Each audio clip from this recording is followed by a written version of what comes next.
Well, what a performance by Travis Head as his match-winning innings as Australia beats England by 7 wickets to win the first one-day international of the series. They chased down England's total of 315. OK, James is with me to analyse this one a little bit more. Let's start with Travis Head then, and Australia. Just how good was his knock?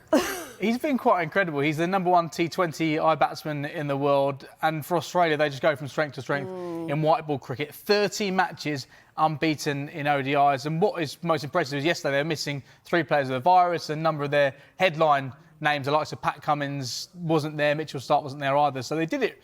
And they were Had a down good headliner, though. Headliner. Well. Yeah. Headliner. Travis Head. A real standout performance. I was trying to think of another pun there, but he was brilliant. And I think Travis Head, what he's done over the course of the last 3 years in Australian shirt has been incredible. Yeah. It's the highest score by an Australian in an ODI in England, 154 not out. I think he could still be batting there now if the match was still going on. He is simply sensational. Remember last week in the T20s, he actually scored 30 off one Sam Curran over. He's been incredible. 9 centuries since the start of 2022 across all formats. There's argument now. He opens the batting in ODIs and T20s. Maybe he opens the batting in Test matches moving forward ahead of the Ashes down under next year. There's a lot of cricket to be played before then, but Ricky Ponting, the Australian great, was on the Sky Sports coverage yesterday. And here's what he had to say about Travis Head's incredible vein of form. He doesn't think he can get out.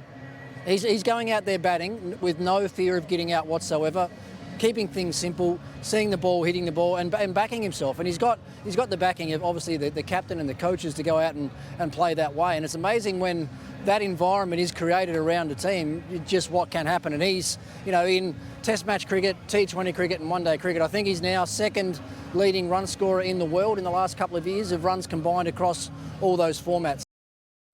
Let's look at the England side of things then, shall we? So Harry Brook captaining the side because Jos Buttler's England. Some of his post-match comments have raised a few eyebrows, shall we say?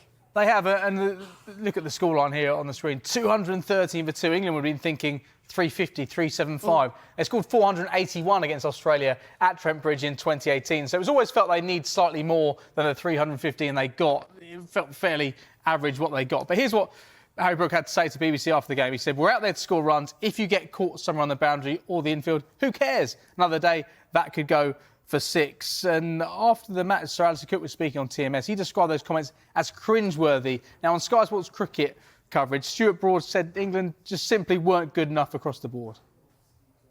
I don't think anyone found it that easy to start on the surface. I think it took a bit of time, 15, 20 balls to really get used to it, and then you could catch up. But England would probably know how good it is to bat here with thinking they didn't have time to give themselves those 15, 20 balls. But ultimately, I think sometimes when you get back into the change room after a game like this, you just hold your hand up and say we're completely outplayed. And England were. Well, can England level the series at Headingley? You can see the second one-day international against Australia on Saturday from 10:30 in the morning on Sky Sports Cricket.